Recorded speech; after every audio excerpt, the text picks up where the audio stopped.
genuinely thought that I knew it all about gender equality. It took me only a few months to realize how wrong I had been. I've been CEO both as a man and a woman. What does it mean being a CEO before as a man and then as a woman? One of the key differences. In today's episode, I interviewed Caroline Farberger, a professional chairperson and board member, tech investor, experienced CEO and keynote speaker and author. And up until 2022, she was a CEO of the Swedish insurer ICA. So how showing vulnerability as a leader can really build trust, openness, and a truly inclusive workplace culture. So through Caroline's unique perspective, you will learn how to identify and overcome your own biases, fostering culture that celebrates diversity and inclusivity throughout the organization. I've been trained as a man never to show weakness. I dare to show weakness. All big employers tolerate diversity. Do you just tolerate it or do you celebrate it? The closer you get to diversity and inclusion, the easier it will be to understand exactly what does it mean. You need to educate yourself.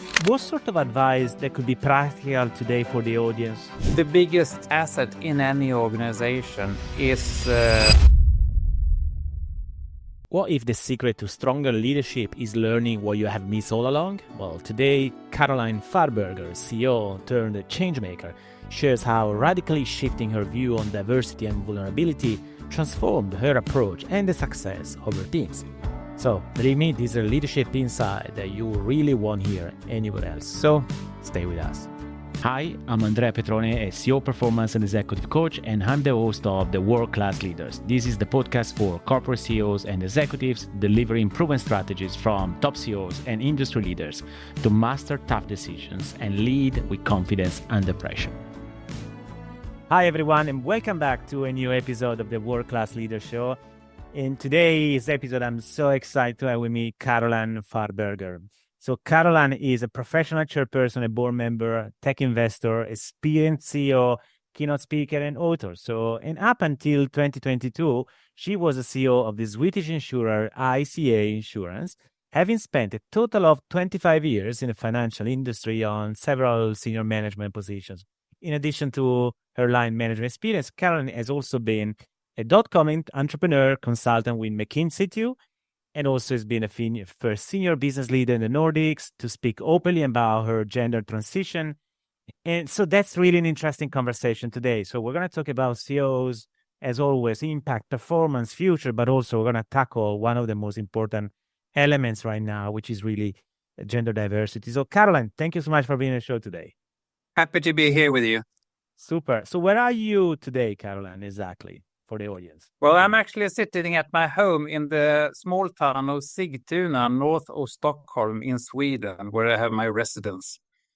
That's awesome. And I don't know, guys, if you know in the audience, I lived in a Scandinavian country too, but the other side, Norway, for a year. So I'm very familiar with Scandinavian culture. So always happy to have some people from the North coming to the show. And Caroline, so the reason why I connected, because Caroline, you know, she's a speaker, so she speaks also a lot in number of global events. She's been also in BBC recently, and as far as I remember, that interview was a blast, right? So you had a lot of people listening. What was your experience, by the way, Caroline, speaking with BBC? I mean, I'm always happy to speak about my experiences, and the usual angle of the interview is that I've been CEO both as a man and a woman. And I can tell from own experience what are the differences. And that usually intrigues people. Yeah, and by the way, you're already intriguing me because it's good to see. Look, I think that's very interesting. I never thought about, you know, having a CEO reflection experience, you know, from two different angles or different perspective, but from the same person, right? Because otherwise we create a sort of different bias too. So maybe that is a good start of the conversation. So being a CEO for many years how many employees ICA Insurance used to have when you were there? I mean, we had 500 employees. 500. Okay, good. And how many years you've been as a CEO for insurance, more or less? 6 years, up until 1 year ago. Great. That's wonderful. And now, as far as we discussed last time, you are much more involved as a board member, right? So that's you change a little bit the side of the same table, right? Yes. So why don't we start with the CEO experience? Because you're a little bit back on your time. Then we'll cover as well on the board. But you just raised a very good point. So what does it mean being a CEO before as a man and then as a woman? So what is a different perspective that you can tell us? How that changed for you, and then maybe I'm sure also for the organization. I mean, when I lived as a male CEO, which is up until around 5 years ago, I actually genuinely thought that I knew it all about gender equality and the situation for women in business. If someone asked me, I could talk with great confidence on the topic. And I also genuinely believe that everyone had the same opportunity, regardless of gender or minority status. And that there are always good explanations why there are so few minorities on CEO positions, like different interests and like. It took me only a few months to live as a woman, as a female CEO, to realize how wrong I had been and how little I had understood on this topic. Wow. Why is And that? it was not because I was treated differently myself. After all, I had my CEO business card, which still gave me privileges. But rather, the women around me included me as one of them in the female community. And they told me stories they hadn't told me before, like how tough the jargon could be, those jokes that were laughed at, some of them were not at all that funny, how difficult it was to make your voice heard in meetings, how difficult it was to influence decisions that seemingly had been made by men outside the meeting room. And even examples of sexual harassment that had gone unreported in the system due to lack of faith in the system, committed by men close to me. And I trusted those men. And asked these women, why didn't you tell me all of this before? We had so many one-on-one meetings, I asked all the right questions in the HR rule book. Right. And they were like, don't you see, you lived as a man back then. You wouldn't have understood. If I would have come to you with all these things, you would just see me as a weak person, as a complaining person, someone who not fit for management. Then I realized that when I lived as a man, I didn't have the complete picture of what was going on around me. I had a filtered picture because I had a rather tough attitude towards management. Growing up as a boy, learning how to fight in the schoolyards, and then a year in the military, being trained not to show weakness. Then my first 6 working years, that was as a management consultant with McKinsey, working 80 hours a week, being trained never to complain about high workload. So I had a rather tough attitude towards management, which made me unconsciously blind to people not having the same privileges I had. Because we live in a business world with norms, and depending on geography, there's usually one type of persons who are the norm. And in my part of the world, Northern Europe, it's being a white, straight male, which is the dominant category. And if you belong to that category, you have privileges. You don't see them in writing, but it's part of everyday life. And I was blind to that. I refused to believe it when I belonged to the privilege category, but I see it now. It's very hard to see privileges if you yourself belong to the privilege category. Yeah, look, it's so fascinating because essentially what you are saying is you were, as everybody does, you were wearing a pair of lens, and the pair of lens has changed. When you decide to make the change for yourself as a person, and then immediately you started to see things completely from a different pair of lens, right?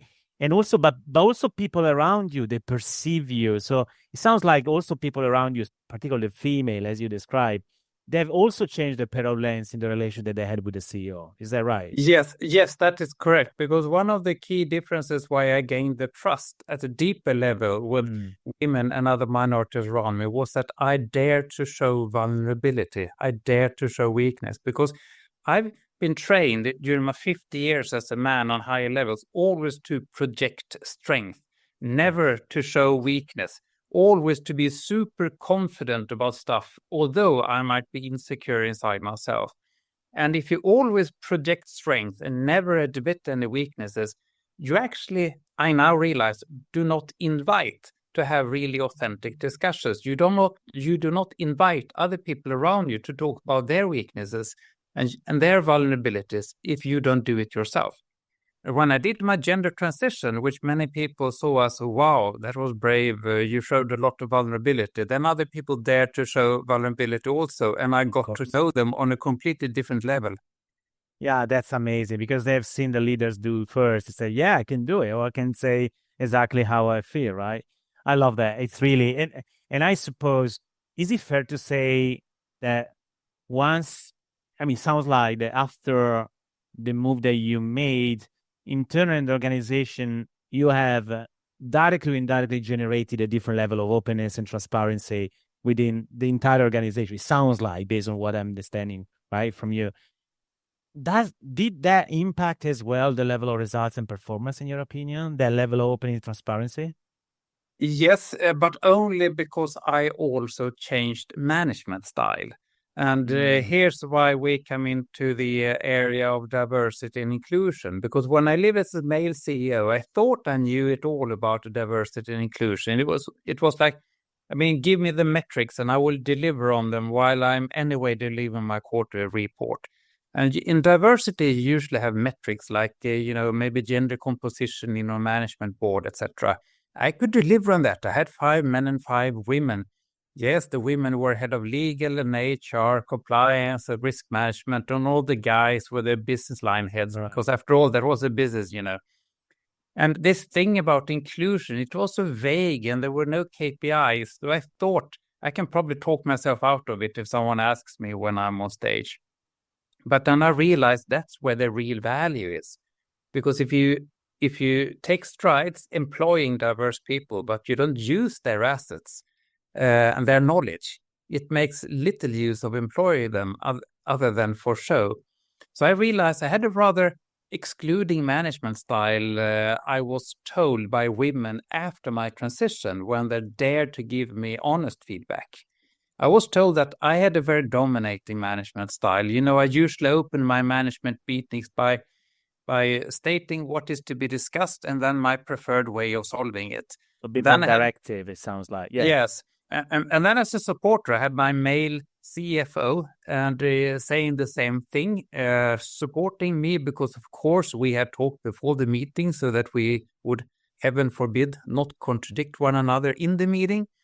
And then there were another guy also supporting us. Suddenly we were 3 guys saying the same thing. And then I asked the other people in the room, including the women, do we have any more opinions?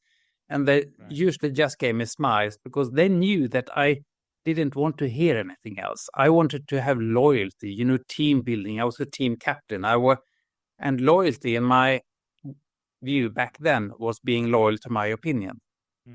But then I realized afterwards that I had spent time recruiting diverse people with diverse background and the knowledge that I didn't have, but I didn't use that knowledge. You didn't listen properly, leverage there, right? Yeah. And then I understood what inclusive leadership is. Inclusive leadership, that's a management style and culture that allows everyone to be themselves and bring their whole selves to work. And where you as an employer see the uniquenesses we have in background and skill set as an advantage to the business.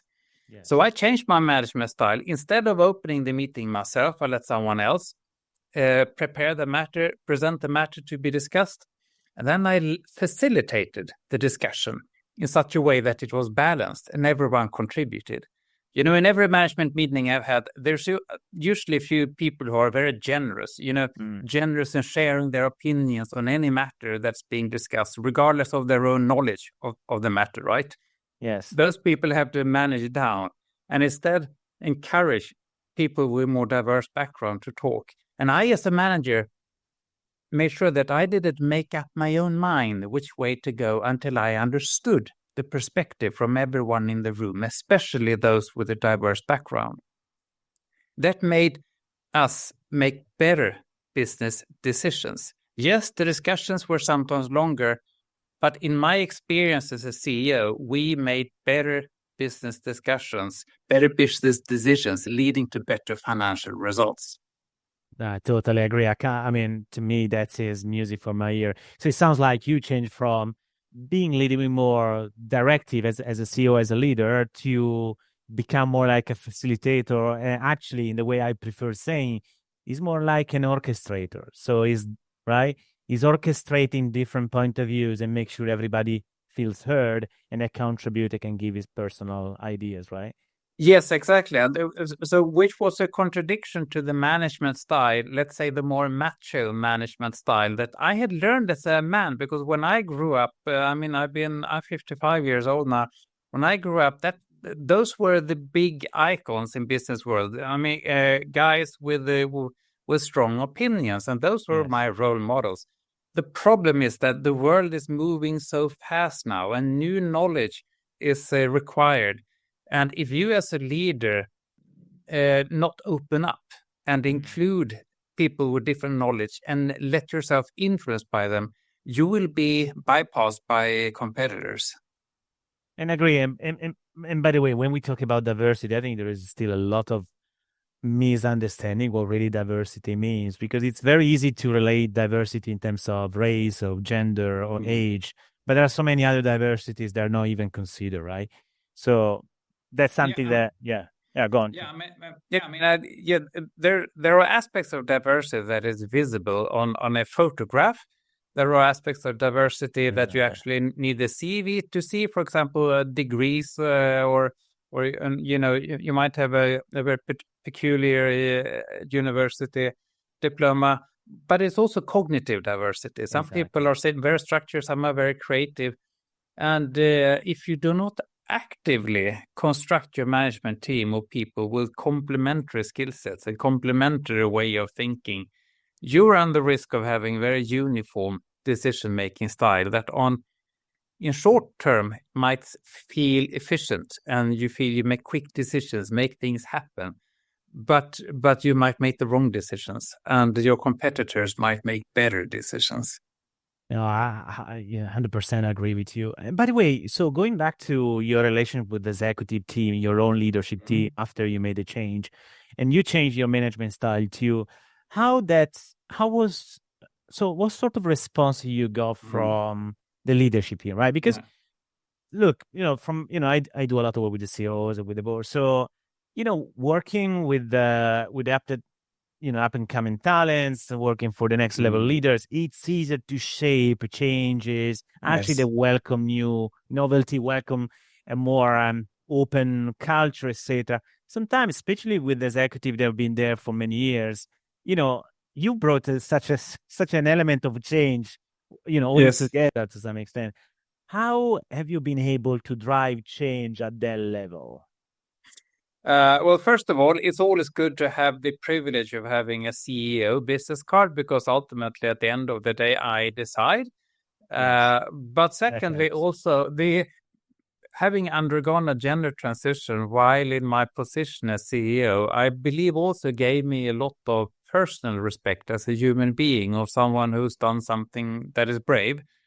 But also, I told my story in such a way that, especially to the other men, actually opened their eyes a bit, because I told them that I had been so ignorant to a number of aspects that I didn't see, which I hope helped them along the way. But needless to say, some of the mature men, they didn't say very much. They went along because of loyalty, because the benefit with men, as in general, is that they understand hierarchies, and if someone above them tells you something, they more often than not obey.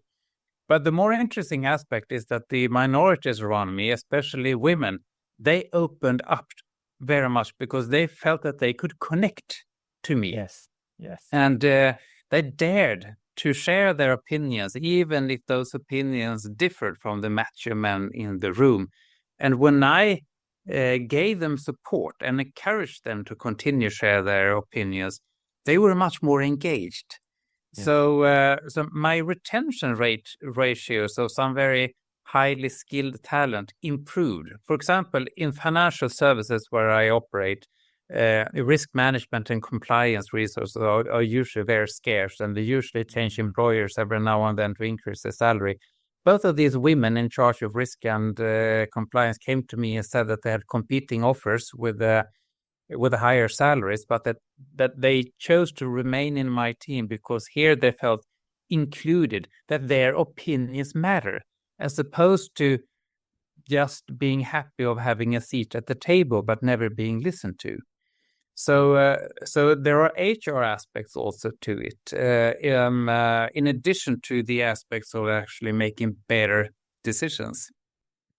Yeah, that's brilliant. So it's essentially they felt understood, listened, understood, and considered. So in other words, valued, right? Yes, and we had a much more balanced discussions because, again, in the old days, I and my CFO, we had a pre-meeting where we kind of agreed between the two of us what we should agree in the bigger management meeting.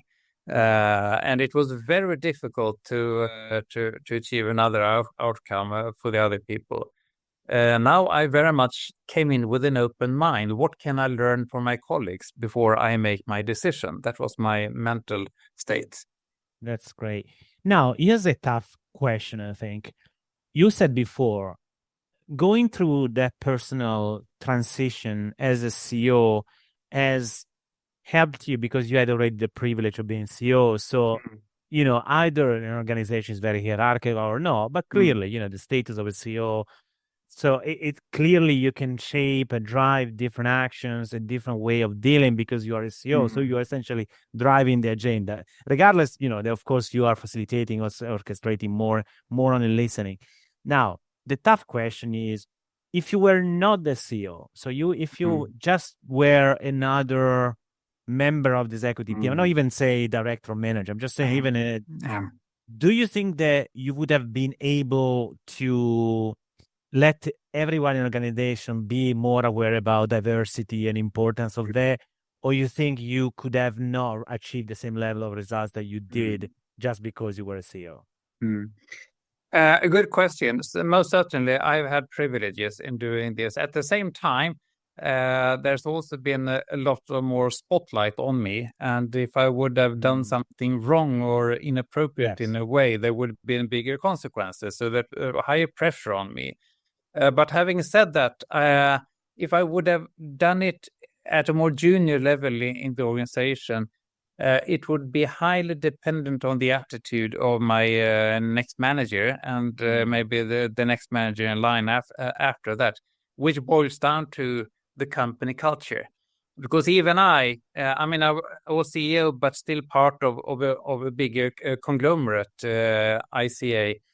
And I sense that in the culture that they would probably accept me if I came out, because I've had employers previously in my career at which place I would not have felt comfortable, because if you are an LGBTQ person, you can sense in the air if it will be work. I mean, it's what is being joked about around the coffee table.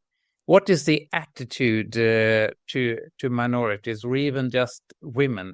I mean, are there sexist jokes in the meeting room, etc.? You can sense that, and I felt that it was very good culture where you celebrated diversity. Either you just tolerate diversity. I mean, all big employers tolerate diversity. We have beautifully written HR policies to talk about anti-discrimination and all the stuff. But do you just tolerate it? That is, that you will deal with it according to the law when it happens, or do you celebrate it? Do you have in the culture that you see it as a benefit that people are themselves?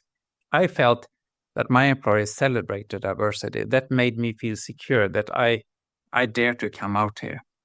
And I assume that if you didn't feel the organization was able to celebrate you, you would have probably not do it in that organization, at least, right? I would probably had switched to another employer where I would have felt more safe. Right. I like actually what you said. It made me thinking about, so the tolerating diversity essentially sounds like kind of a baseline. So it's a kind of a minimum condition to have everyone feel at least they can be part of the conversation or the organization. But then the huge big step, ahead is when you start celebrating and appreciating that way, diversity, which is really what differentiates organizations from a cultural standpoint. That's what my takeaway from what you just said. Is that right? That is exactly right. And I looked for proof points. How do I know that they celebrate diversity? And to give you one example, the bigger ICA group that my insurance company belonged to is actually a large grocery retail chain in Sweden. There was this local store owner from an own initiative decided to hoist the pride flag outside their store. There were right-wing extremists who were opposing that and even painted racist graffiti on the outside walls of that store. What did the store owner do? The store owner decided to raise the bets and they ordered plastic bags with a new graphic layout with pride flags, so that all customers leaving the store used plastic bags with rainbow colors. It seemed to sort of raise the stakes and take a stance. And that story was celebrated internally in the whole organization. That store owner was celebrated as a hero. And I'm not sure that would have happened in all organizations across the world, but I felt that, wow, here's how you celebrate a hero who's taking a stance on important matters. So do you think that cultural change stick then in ICA because you left, right? So 1 year ago, as far as I understand correctly from your bio, so 1 year ago you left as a CEO. Yes. So based on your understanding about how CA is going now, do you think that the cultural change that you drove about diversity as now is very still very present, or you feel that given that you were a CEO, you're leaving, so you might probably potentially lose that sort of... No. I believe that the ICA organization is still quite proud of having harbored me to be the employer who actually managed to pull this through, because I see it as a joint success, a success for me as a human being, that I could find the courage to come out as who I am. I mean, doing a gender transition at the age of 55 and being a CEO required some courage for me, but I also think that ICA is also proud that they managed to do this, because after all, I worked there 2 years as a man, 4 years as a woman. And the reason why I left a year ago, because I wanted to pursue a professional board career, so I could own my time a bit more. Yeah, and I'll ask you in the next question more about your board experience. I'm just curious about the last thing that you said in terms of courage. Of course, courage is clearly one of your attributes based on personal experience. Do you think that courage was something that you had already before, or something that you developed by the time? And how much courage now is a part of your way of leading organization and be in front of everyone to speak about? So how much courage was already there? How much you build it through experience? I think it's the maturity of age, turning 50. I mean, I wouldn't have had the courage when I was still 30 years old. But at that time, I was a McKinsey consultant, preoccupied or conforming to whatever norms were prevalent at my employer. But turning 50 and being more secure of myself, and thought that I have only one life to live. I have the right to live my life the way I want to live my life. And also, but seeing my children in their eyes. I mean, if I don't make a contribution myself to be authentic in my life and live my life the way I want, what would I tell my children if one of my children said that, Dad, I think I'm homosexual? I mean, would I enter a discussion with my child? My child, there are pros and cons of coming out as who you are. Society might treat you badly and blah, blah. Or would I encourage my child? Of course, I would encourage my child to live authentically. And then I thought, what kind of role model would I be as a parent if I didn't live authentically? So, I mean, the maturity of age and being a parent helped me. That's great. That's wonderful experience, by the way. So we said, you then decided to move more into board member. So what was the reason why you decided to be more involved with board and not having any more CEOs responsibility? Yeah, and what is your takeaway now working as a board member? So from the other side of the table, what are some reflection that you have now based on? I mean, yeah, when I still lived as a man, I realized now in hindsight that being a CEO, being in charge of a big P&L, was very closely associated to my ego. That is, when I looked myself in the mirror, I wanted to see a CEO, a successful CEO. And whenever I had was being suggested for promotion, it was very important for me to measure, okay, how much would my top line be? How many employees would I command? That was important for my ego. I now realize in hindsight that I wasn't really based on my values or what I really thought was important in life.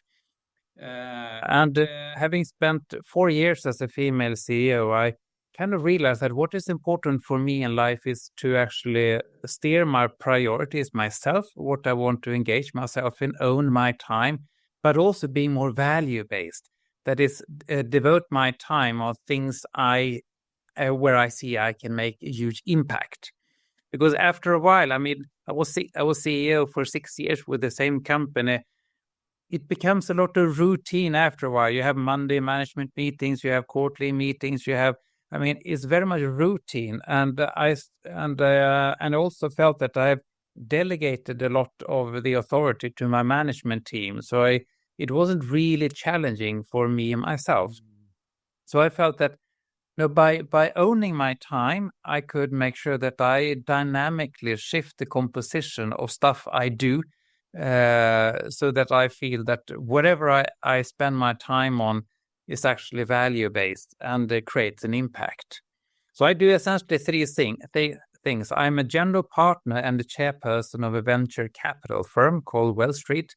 There I spend some of my time working with the investments in small tech companies and helping them along the way, as venture capitalists do. Then I have a portfolio of professional board memberships, one real estate chain, one bank, and one big insurance broker, where I use my skill set in financial services, because then I can both work in the boardroom and then as a consultant within the organization, helping management with topics I've experienced in. And then I also do keynote speaking across Europe and North America on diversity and inclusion and how to do inclusive management and authentic management. And I feel that the composition of activities gives me much more freedom than being a CEO, because I know being a CEO is like you're always on alert. If your phone rings on a Saturday morning or Sunday morning, your heartbeat goes up. Oh, now maybe something bad has happened. The IT is broken down, or a key part of your management team is resigning, or large customers being unhappy. You're almost in a semi-crisis mode. Yes. At age of 55, I'm very happy to have those years behind me. Yes, I think so. It sounds like, probably it's a better positioning for you because you stay elevated a bit, right? So you're not into the day-to-day, into, all the entrenched into the crisis, into the operational element of being a CEO, which is a risk, right? Because and I can also engage as a coach to many executive teams on leadership without being biased myself. If I was still CEO, it would be difficult to explain how could I spend time doing that. But working with others, helping others without having a vested interest myself is hugely limited. I can bet on this. That's great. So, Caroline, I mean, time is flying and I love this conversation. I want to also to, if you want to give some sort of advice to, the CEOs that we have right now in the audience today, they're listening, or board members or any other sort of senior leaders. They are struggling to, you mentioned a little bit earlier in the conversation. I love the point. Maybe we need to spend an entire episode there, right? How measuring, right? Yes. Gender diversity, and generally speaking, the diversity and the quality. What sort of advice that could be practical today for the audience to listen or to hear from you in order to drive a differently strategy about gender equality in other organizations? Because I know there are so many that are thinking, am I doing enough? Am I doing the right thing? Or just, scratching the surface, the surface just to show that we're doing something, right? Yeah. I mean, do not see diversity and inclusion as an HR issue that you don't need to deal with yourself. Do not see it as just something that you need for your sustainability report in order to look good and satisfy external stakeholders. In fact, it is a culture and a management style that can not only make the company as such more successful, but actually you as a person. When I was 50 years old, I remember I had the attitude that I probably don't need to learn so much more stuff because after all, I was a successful CEO, and whatever, right? whatever I've learned, like I can probably just replicate, copy paste for the remaining stretch of my professional life, and have an easy ride. I now realize that the world is moving faster than ever before, and life is a continuous learning journey. If you do not educate yourself, if you do not constantly learn more about what you don't know about, including this topic we're talking about, then you might become obsolete before you are ready for it.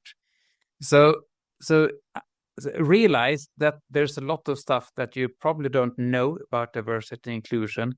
It's something that you need to deal with it personally. You need to educate yourself about what you do not know. And it's in your own interest. You will be a better leader. You will be more relevant. You will be more successful. Your company will be more successful. It should be a personal priority for you. And also, we still have issues out there in the workforce about not taking full advantage of the skill sets that diverse employees have, including women. If you're not yourself part of the solution of creating a better, more including culture, you might unconsciously be part of the problem. Totally right. You become part of the conditions, essentially, right? And by the way, I love the point about it starts from you educating yourself.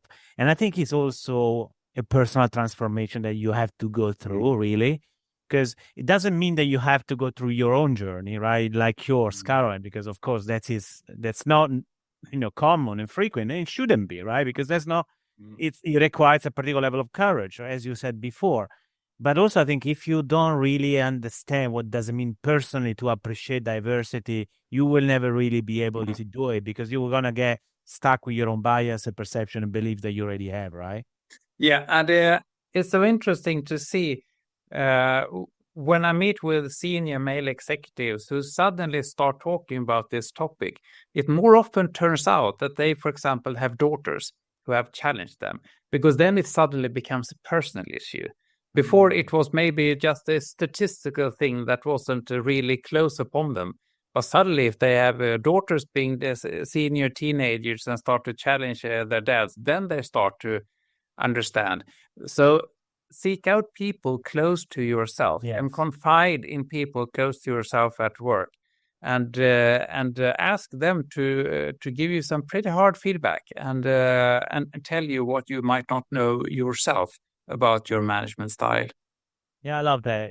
The closer you get to diversity and inclusion, the more will be, or the easier will be to understand exactly what does it mean for others, but also start using different pair of lens, going back to the context, right? Because if you hear messages from someone you can relate to, a family member or a close associate at work, you tend to listen a bit more.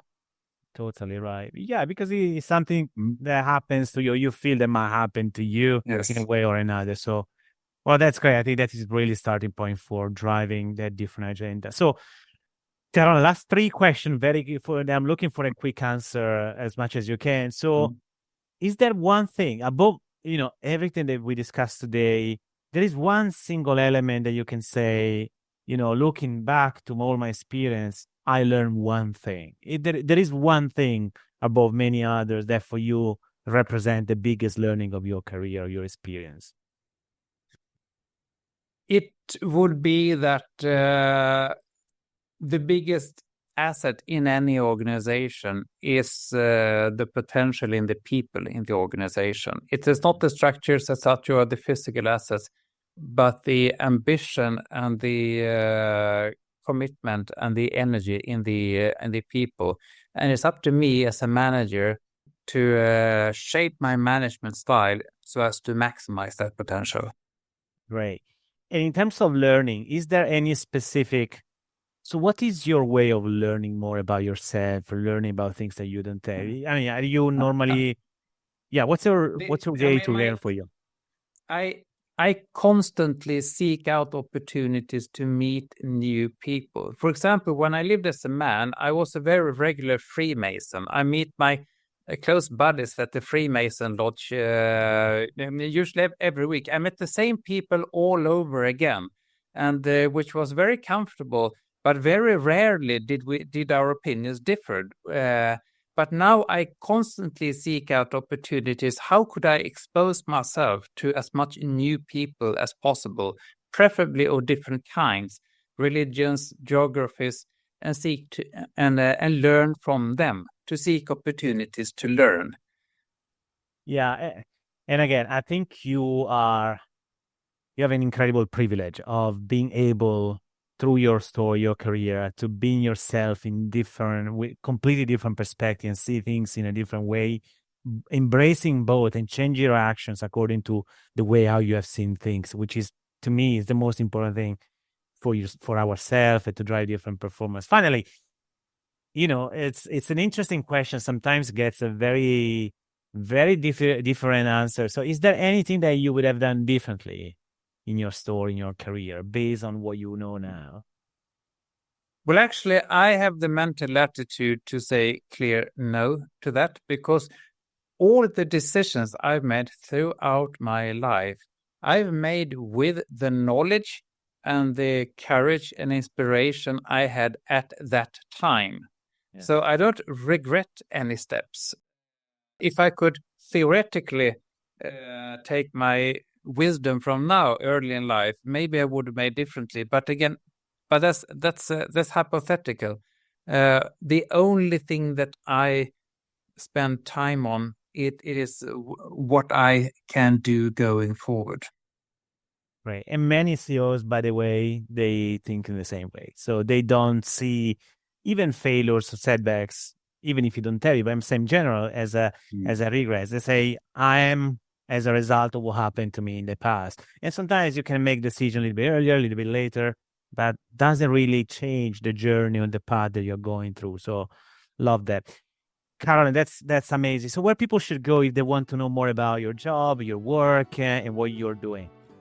Well, you find me on LinkedIn, Caroline Farberger. I respond to anyone. I also have a homepage, carolinefarberger.com, where I have links to me, the articles in many languages. If your native language is not English, I'm quite sure that there are news clippings in your local language on my homepage, carolinefarberger.com. And we'll put them in the show notes so people that can easily go there. Mm-hmm. So, Caroline, thank you so much for being with me today and with the audience. Honestly, I can't say how much I love the conversation. So it was amazing. So thank you so much. Thank you for a very good conversation.